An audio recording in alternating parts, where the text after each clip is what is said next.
Hello and welcome back to the channel, heart friends and fellow students of the Great Mystery. I'm Lily Rose, and today I'm here to bring you something incredibly special. As many of you know, I have had the great fortune of learning under the master syncretist, astrotheologist, and proponent of geocentric cosmology, the great Santos for the past couple of years. And yesterday, I had the opportunity to come together in the flesh, heart to heart, and at the kitchen table over a cup of tea, and ask Santos a couple of my personal questions related to his work. Santos has been working for many, many years with teachings aimed at dispelling confusion and deception, be it intentional or otherwise, in the discipline of religious studies, especially as it relates to astrology. And among other things, also bringing forward the physics and the science of cosmology and the way that the arising of our environment and our world takes place. Okay? And so I personally am very interested in the Merkaba meditation and Merkaba mysticism as it syncretizes across all forms of mysticism. There are echoes of it in each of the disciplines, and so I'm very interested in that.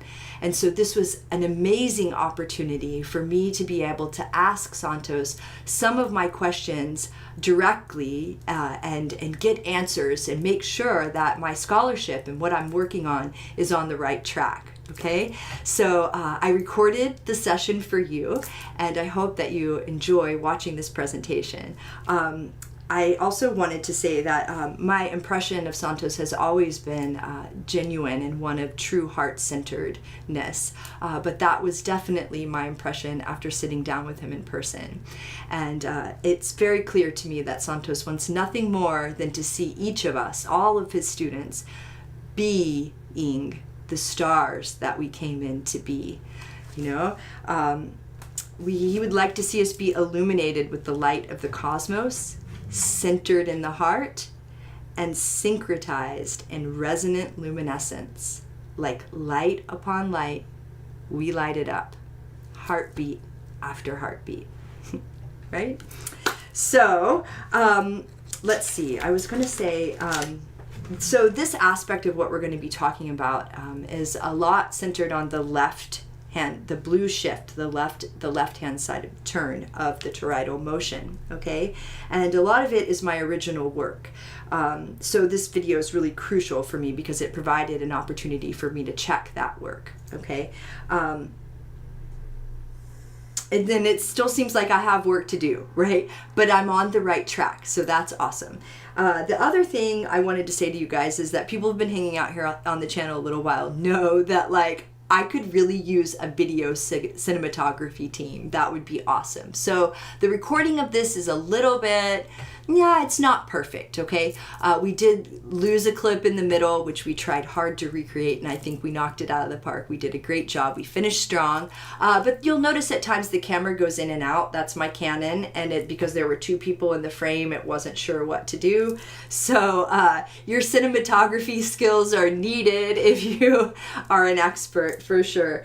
And I also, okay, so I wanted to say that I give you guys also like a little bit of a news update on what's going on with Santos here on the West Coast. So many of you know that he's traveled to America in the last month or so. He spent some time in California and then came up here to Oregon. There was a very successful presentation in California that brought lots of inspiration to a lot of students and really started pulling in the energy for the Universal Truth School, and then another very successful presentation here in Oregon, in Portland, Oregon. We had a party with Flat Earth Oregon. It was so much fun and really good people coming together, and the conversation topics have been just so high vibe, and really, really stellar friendships being formed, and a lot of good energy going on here collecting and magnetizing around Santos. So that's really beautiful. Upcoming, he has a new gig or a new lecture that's going to be happening in California. And what's really exciting to see is the students lit up in California and bringing their own talents and gifts to the table to offer to the Universal Truth School. So suddenly there are t-shirts, and I'll show you a picture of the t-shirt. I totally want one, so I want a small, please. And I'm sure you guys will like to order one too. And as soon as there's a URL link, I'm sure that will be shared. And there were some coffee mugs too, and they're putting together sort of a goodie bag for that, or the ideas to do that for that presentation, so look forward to that. There's also another upcoming lecture and workshop that's going to be happening in Costa Rica. I looked up the flyer for it, and I'll include a picture of it somewhere in this presentation, but the website is godsofamenti.com, AMENTI, and it's going to be in Costa Rica the 22nd, 23rd, and 24th of November. So keep your eye out for updates on all of that. But I did just want to give you a little drop from my perspective, having been in the scene and seeing what's going on, and just kind of let you know what I know. So there you go. So I guess without further ado, I'm going to go ahead and put up the presentation. And at the end, I'll show a couple extra graphics, and then we'll wrap it up. So this is going to be called Blue Shift to the left-hand side. No, I said Source, the untapped potential of the blue shift. I think that's a pretty good name. All right, see y'all. Okay, so we're talking about the reverse motion of the toroidal field, and the way that when you talk about the toroidal field, you make this motion with your hands, which implies that there's a reverse direction. It's not just moving in one direction, but there's a reverse direction going at the same time. You're even doing two sides like that. And so my question to you has to do with the physics of that reverse motion, and just how, like, the sine wave is not only moving in one direction. So I'm wondering if you could expand upon how it moves in the reverse direction. Beautiful. Right, so I like my red shift, blue shift markers. Nice. And black. So the best way to do it would just do a simple graphic. Okay, so here we go. So there's a point in counter space, right? That point there, that's energy, consciousness, life, soul. Everything projects from the monad. Okay. And these monads are little stars. We call them atoms. This is an atom. It's a point in counter space. It's not spatial. Okay. So it's everywhere, but locatable with your physical senses in a topos or a locus in spatial in space, but it's in counter space. It's like this computer here, say for instance, okay, this computer has a hard drive which is full of information, and yet it doesn't weigh any more when it's full of data than when it's not. It's the same way. So that information is really not spatial. It's in counter space. Okay. But it's very powerful information. Mm-hmm. Okay? It's full of great information. You know, remember Zoolander? When he smashed the computer, he's trying to get the information out of the computer, looking for it. Okay. So that's what these stars are. That's what atoms are. Okay. Conventional science will tell you that atoms are empty. So they're just points of energy. They're light beings. Yeah?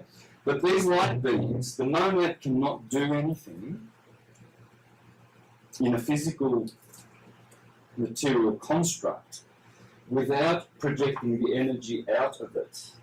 Oh, okay. Right? And it's always projected as a point line. So you never get just lines in space like that. The energy will not project out of this point in counter space only in one direction. It will always do redshift first, in a spiral, in a helix. That's not a spiral. Well, that's a spiral, two-dimensionally, Right. but we call these, it's like DNA. It's DNA. Right. And you know what? Dang, I should have put blue on top.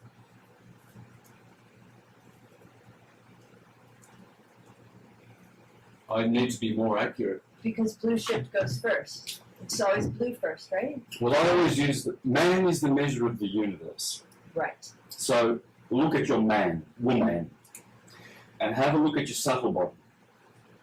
You've got red chakra at the bottom of your torso, Torus, and you've got blue chakra at the top of your torso, Torus. See, so, and the center is the solar plexus. It's actually in the heart because it's the middle chakra, okay? But the center of blue shift, red shift, is here. Yeah, that yellow chakra is really like more akin to white. So this point here is white light, because only white light is magnetic. No other light is magnetic. Red shift, blue shift is electromagnetic. Dielectricity is black light. So that white light, it's known to scientists, does not vibrate. It's radiating. Okay. It's a pulse, and it's magnetic. And that pulse always perturbates out radially, radiation, on a longitudinal wave. So that pulse goes like this. There's a plane of inertia here, and it ripples out. And that ripple generates a wave, and this is the wave. So as the energy goes, always energy goes like this, in two directions, always. So the monad becomes the dyad, becomes the triad, and then jumps to the tetrad, which is, yeah.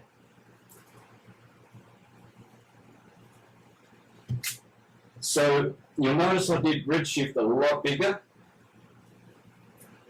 because this is radiation. This vibration is called radiation, and this is gravitation, because this is left turning and going, converging and centripetal. So before, I should have, when I did red first, I should have done it below, because the torso, man is the measure of the universe, teaches you that redshift is below, hell is down, blue sky, heaven is up. Okay? So, when white light decides to create a toroidal field and give form in the material world, projects outward of itself, immediately becomes a dyad. But the first light that comes from white light is red shift, red. Okay. And then immediately, instantly, blue follows. And then these make a green. So, did I get a green? Let's have a look. Yep. So there's your heart chakra with 12 petals. 1, 2, 3, 4, 5, 6, 7, 8, 9, 10, 11, 12. Because why did I go back to the heart chakra? Well, because we need to include what's beyond blue shift, which is indigo and violet. So let's make this all pretty, shall we?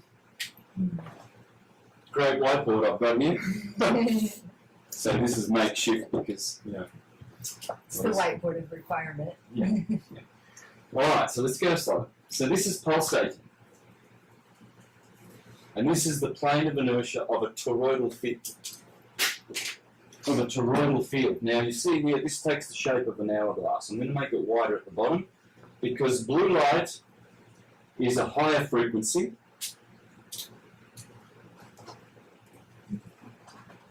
Sorry, That's not a very good wave.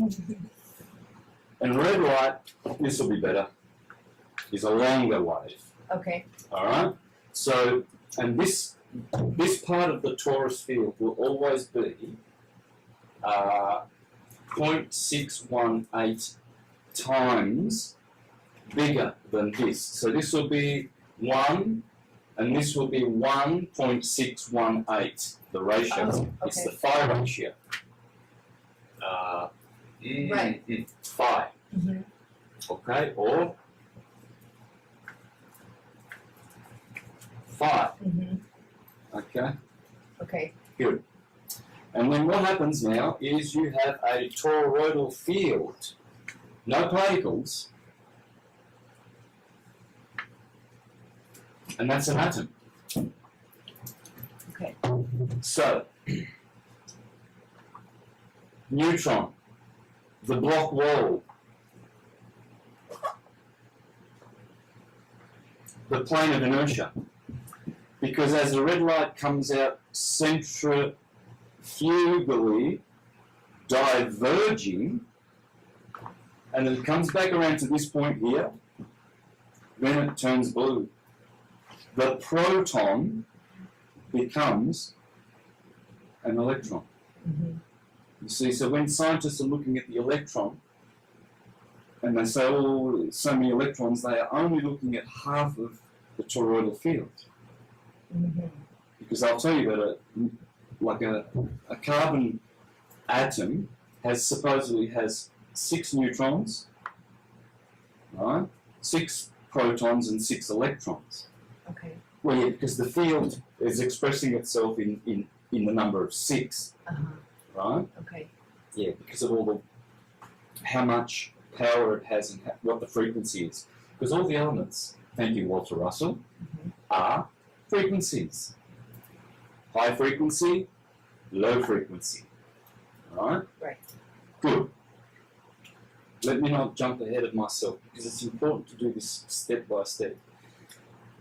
So, Walter Russell also taught that. He was teaching this model primarily, the blue vortex and the red vortex, right?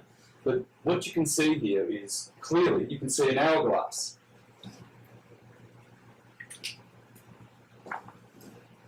This is an hourglass because this is time. It's pulsating from here. Every atom does this, right? So you can see this is chronos. This is temporal. Tempo, time, chronos, Saturn, Satan, the world of Satan. Mm-hmm. Satan rules the earth. Satan rules the air. Okay? And this is Satan in here, old man time. And this is his partner, his wife, space. Mm-hmm. Chronos and Rhea, area. Oh, yeah. Freya, Maria, it's space. She is spatial, she is magnetic and expands. Magnetism, the female white light. You see the black and white yin and yang?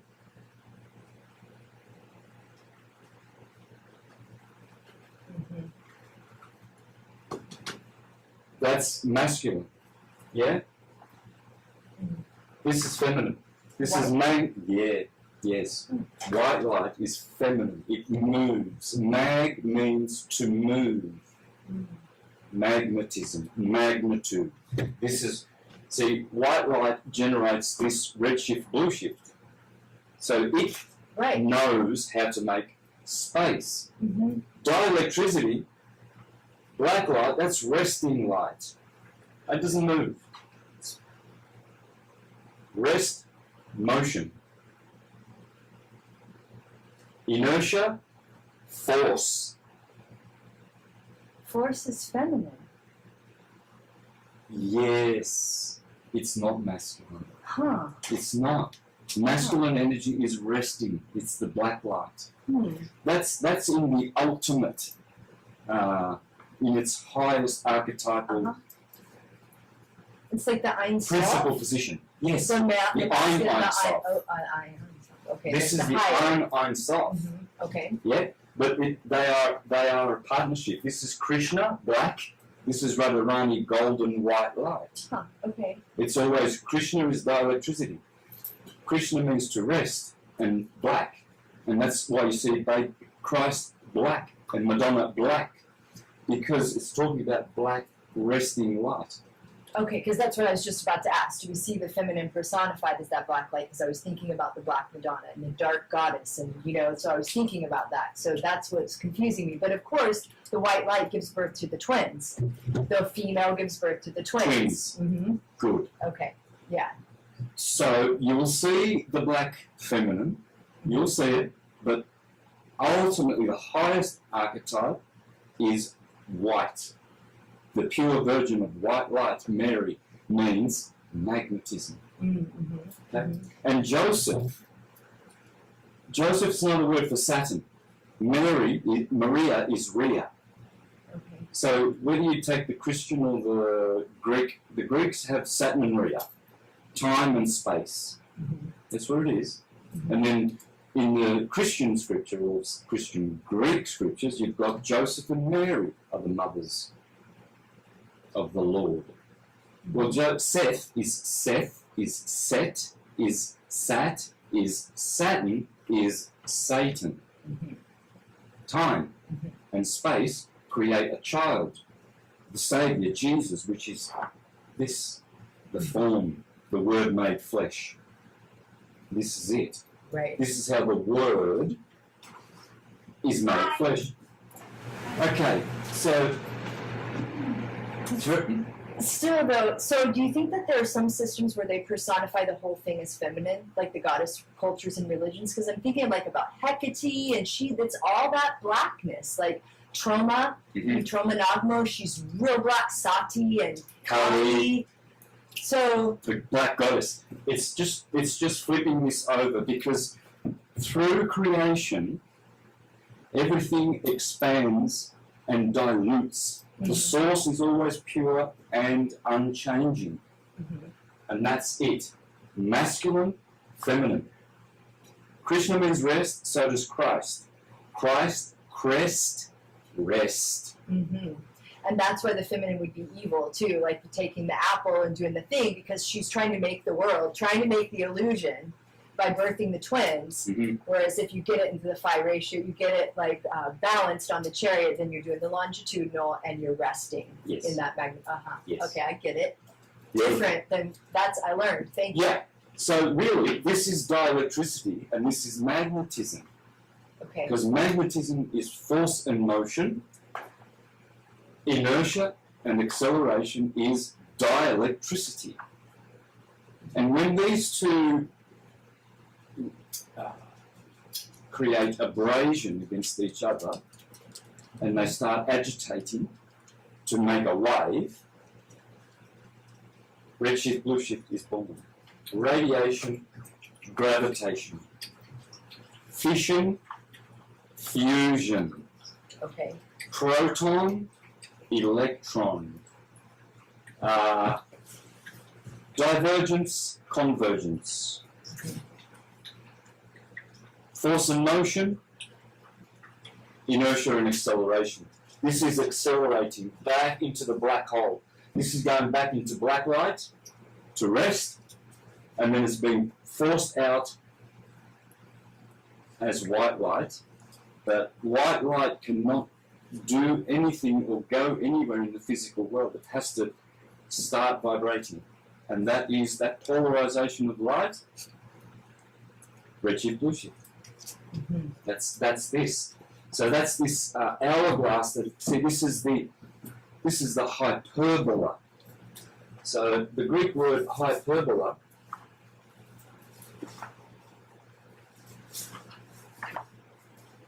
Bel. This is Bel, the god Baal, Baal, because this is where everything begins. The sun, the moon, the stars, atoms in your body, you, everyone has this Baal in them. The Greek word hyperbola means the hourglass. It means hyperbolistic, projecting, thrusting out. That's why when you exaggerate, you're speaking in hyperbole. hyperbole.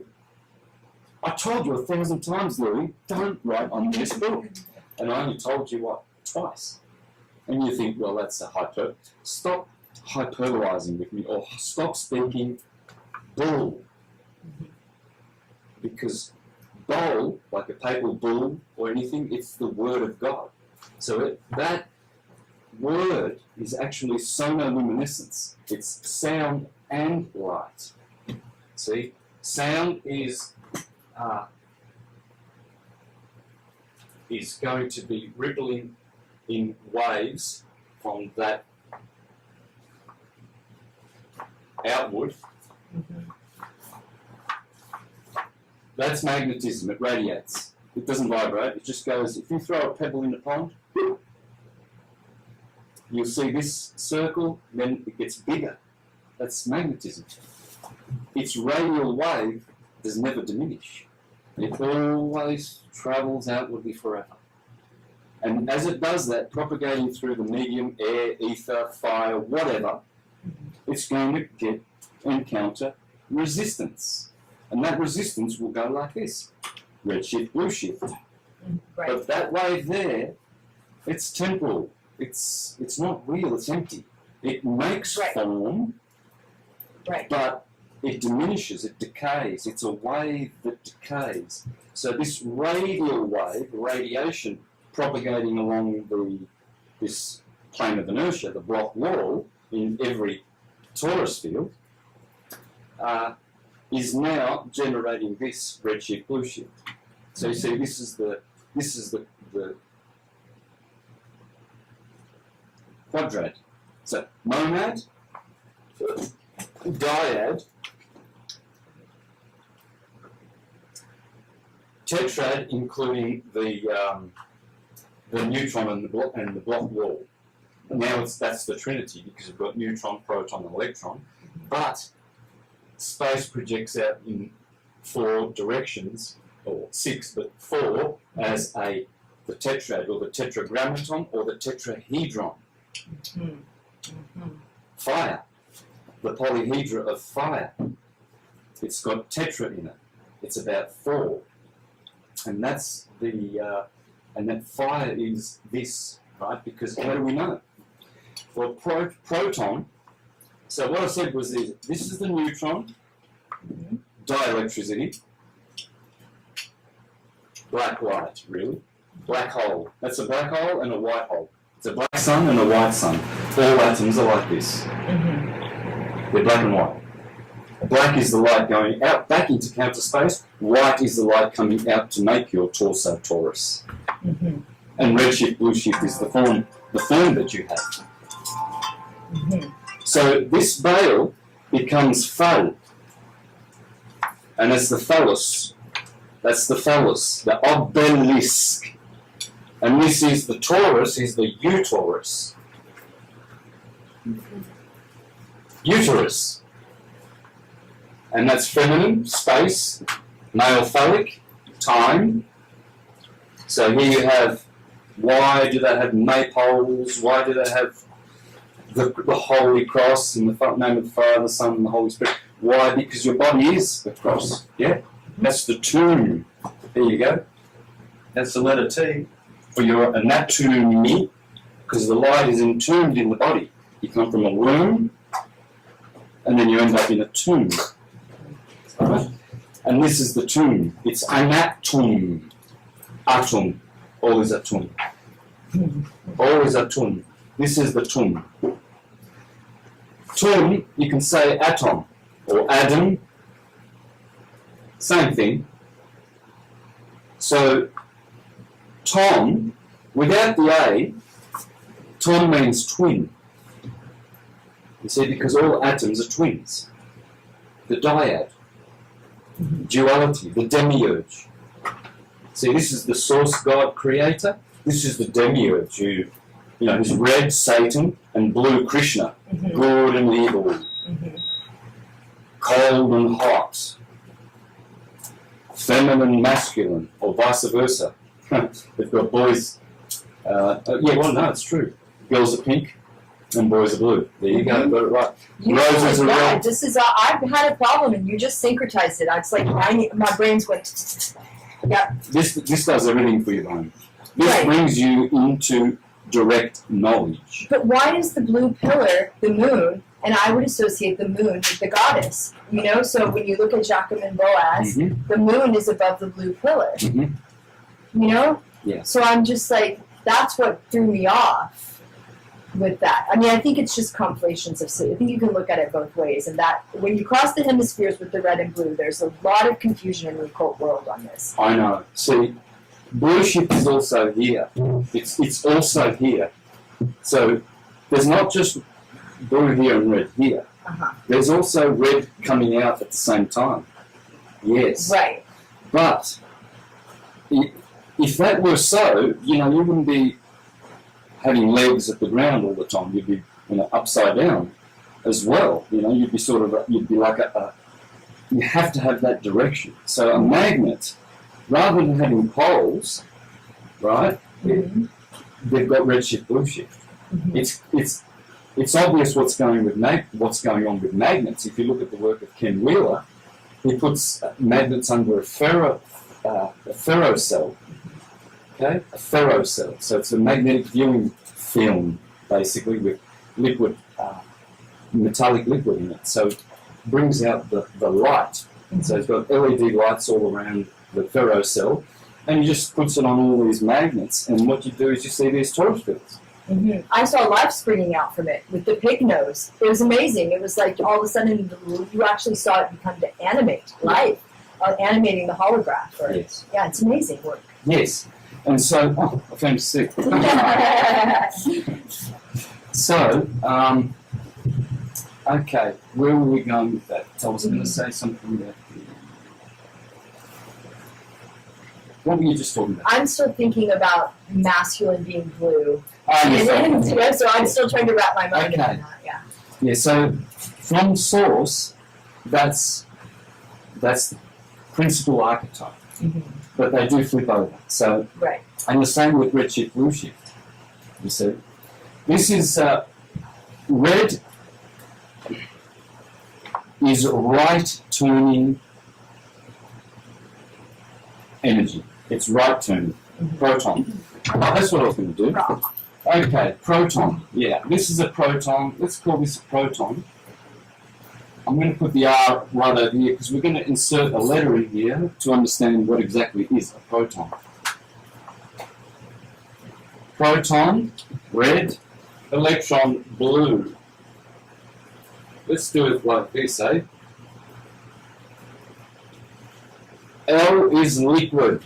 R is radiation or fire. Because once you put a Y in here, you begin to understand what a proton is. It's fire and water, the two agents of creation. It's a pyroton, shortened to proton. Redshift, right turning energy, and this is left turning because it has an L in it. L and R, right? And this is left turning. And Pierluigi Gina teaches this. He's an Italian genius who was a colleague of Marconi. He was also teaching that the Earth is stationary, and he proved that the Earth is stationary. And he was teaching that there's two energies, there's solar and Earth.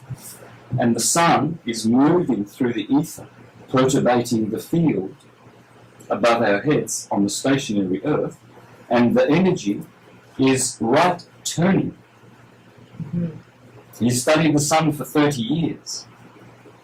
Then he says that the Earth receives that right turning light and then sends it back left turning, blue shift, going back up to heaven. The sun is bringing red, and he says that the theatre, the Earth, in between these two fields is where all creation manifests. Between the sun, Uranus, in other words, it can be Uranus, and Gaia, the Earth, and they are husband and wife.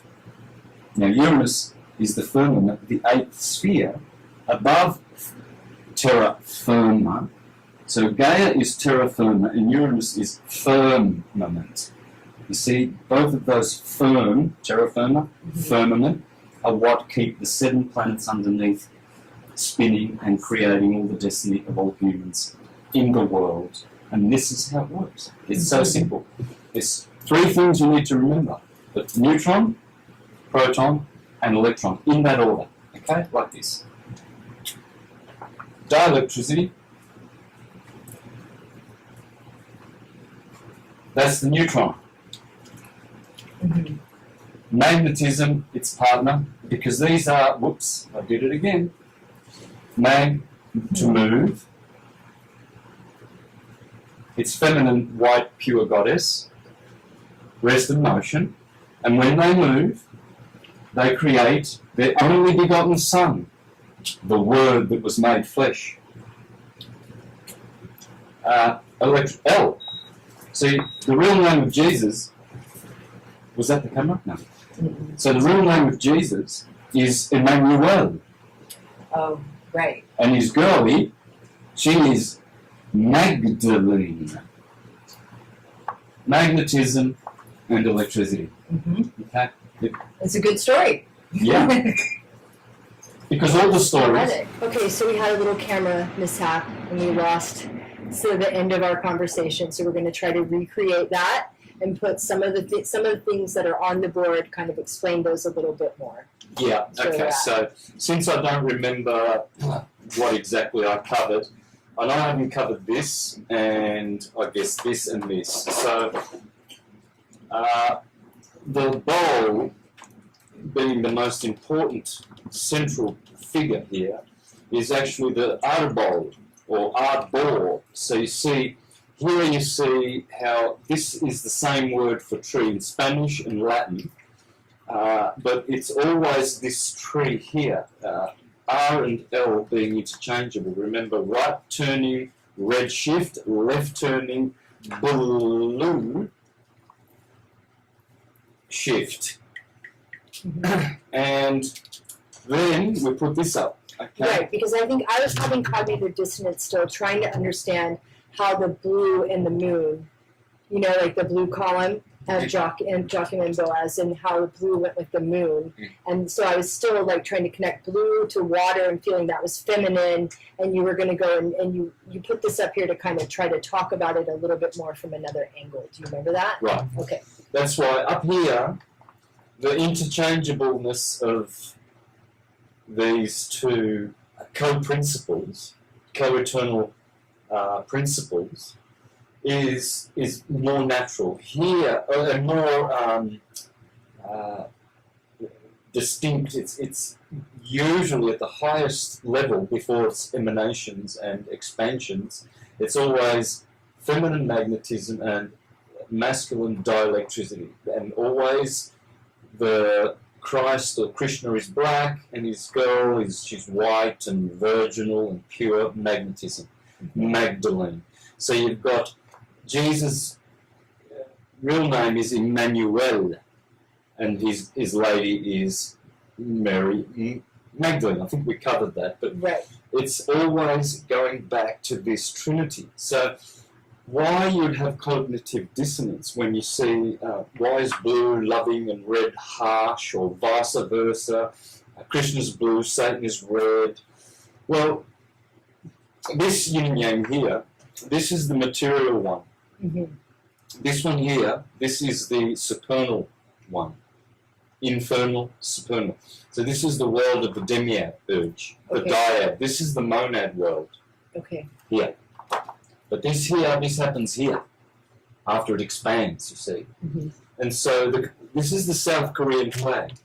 They have this, red, and they have the 4 I Ching, which represent the 4 elements. So if you look at it as this is masculine and this is feminine, because fire is, in astrology, is masculine, and water, being blue, is feminine, well then when you go to the other 2 elements, earth and air, well, then you see how they flip, because now air is masculine, it's blue sky, and the earth is red, Adama, in Hebrew, meaning red earth.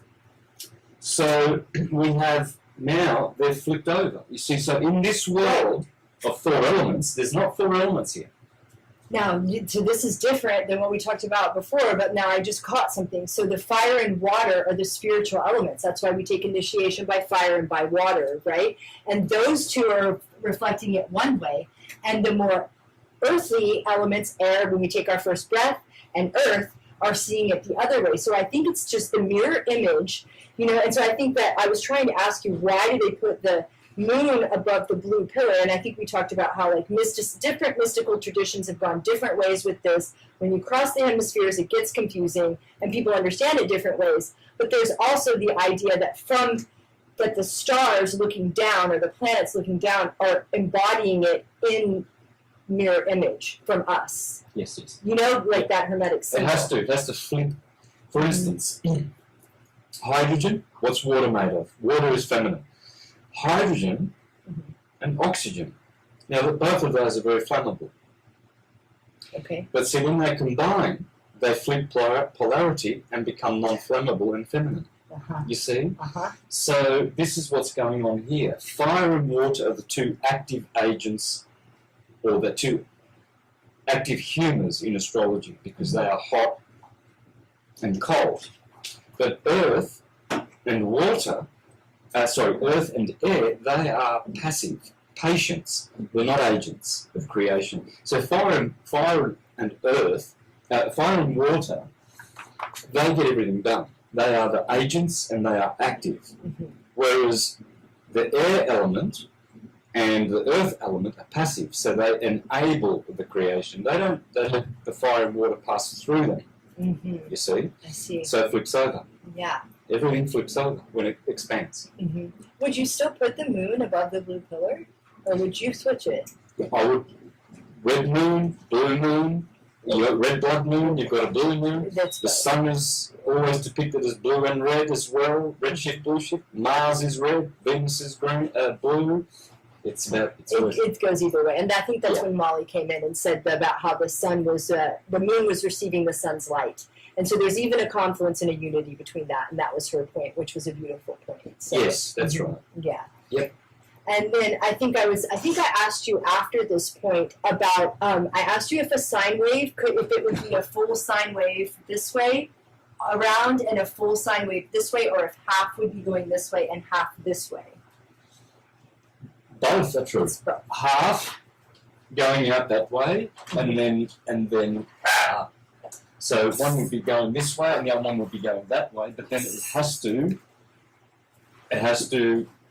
contract again. It has to come back. Whatever went out has to come back. So it can never be a half a wave. You see what I mean? Mm-hmm. Okay, so it's the whole wave this way because this is. If you look at the Stan Tenen Dance of the Hebrew Alphabet on YouTube, Stan Tenen, Hebrew scholar, he shows how around the torus field, which he uses as a model of an apple, there are 12 segments.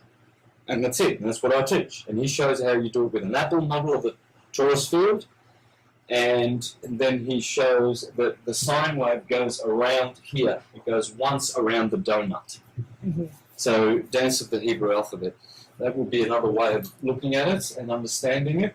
But the point about this is that either way you look at it, whether you look at it, the bull or the Tor, see, I call this the Taurus bulls, because both words mean bulls and cows and cattle and ovine. Mm-hmm. But if you look at it as a Taurus field, then it's a Tauri. So this could be a Tauri as well, with the word Taurus in it. But it's also the bowl or the ball. This is boring through matter. So it's a ball. You see what I mean? Mm-hmm. There's so many words that come from here. It's just astounding. I've done many presentations on it. Mm-hmm.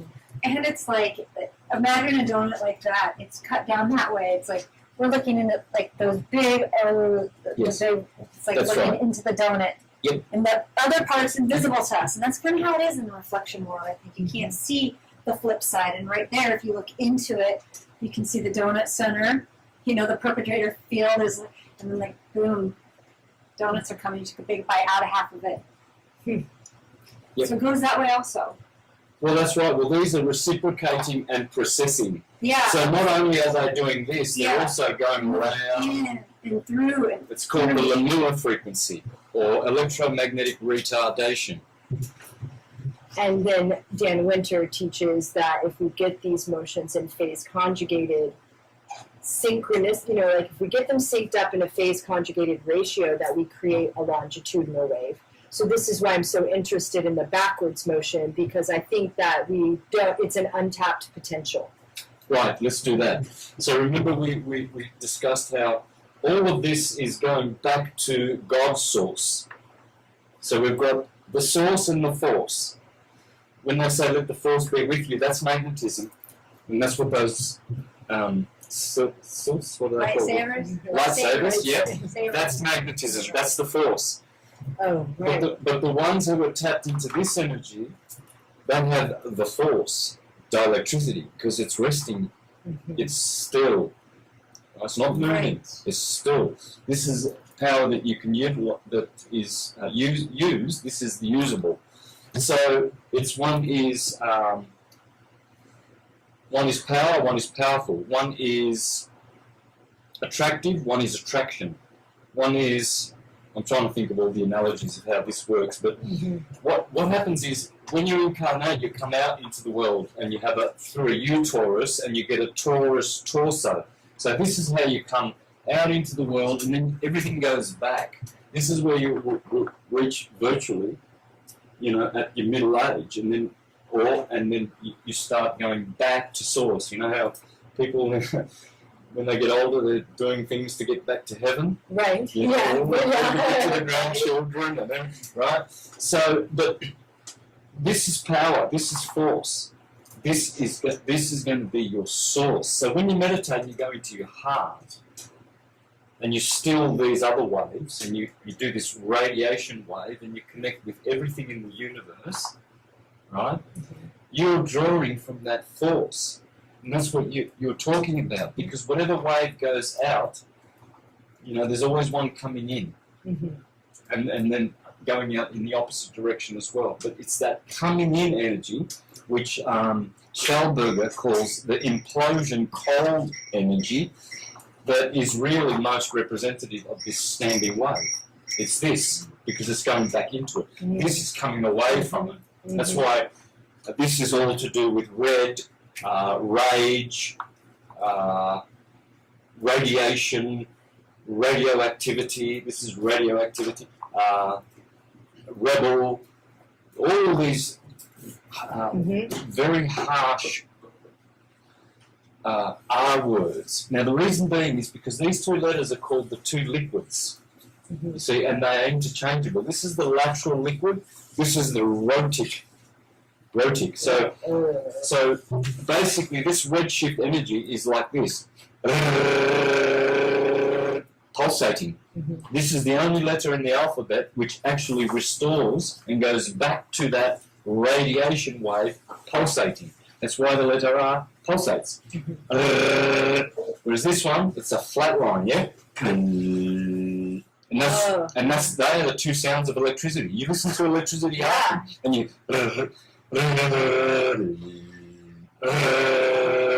you'll hear the pulse in it, and then you'll hear it flatline.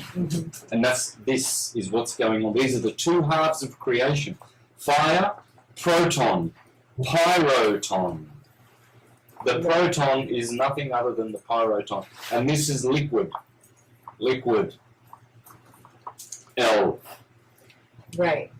And we were talking about how if you can, the idea that our mind is very well traveled around this right path, around moving the sine wave directly in the right way. Like we all, that's like a lot of people are right-handed. Like our minds are pretty solid on that. But this backwards moving motion, not so much. It's sort of haven't explored it as much. And then I was talking about how, like, if you had a birth imprint that was the sine wave going this way, then you would also have the sine wave going the other way at the moment of birth, right? That's right. And that hasn't been explored a lot in scholarship in astrology, but it's an interesting concept that theoretically makes sense, right? Yes. And I think we were also talking about just the idea of that the left moving astral Mhm. body, because it's the moon one with the tower, and the right moving is like the etheric body, the sun one, and that there's something to be said for getting those wheels moving at a phi ratio in the heart space. I think I think we talked about this at the party that one night. Yeah. And I asked you guys, what do you think you do? I asked the group, and that people had great answers, and they said, I think it's spontaneous. Like, I don't think you have to like meticulously be like, I'm gonna spend this one 30 and this one 20 or whatever.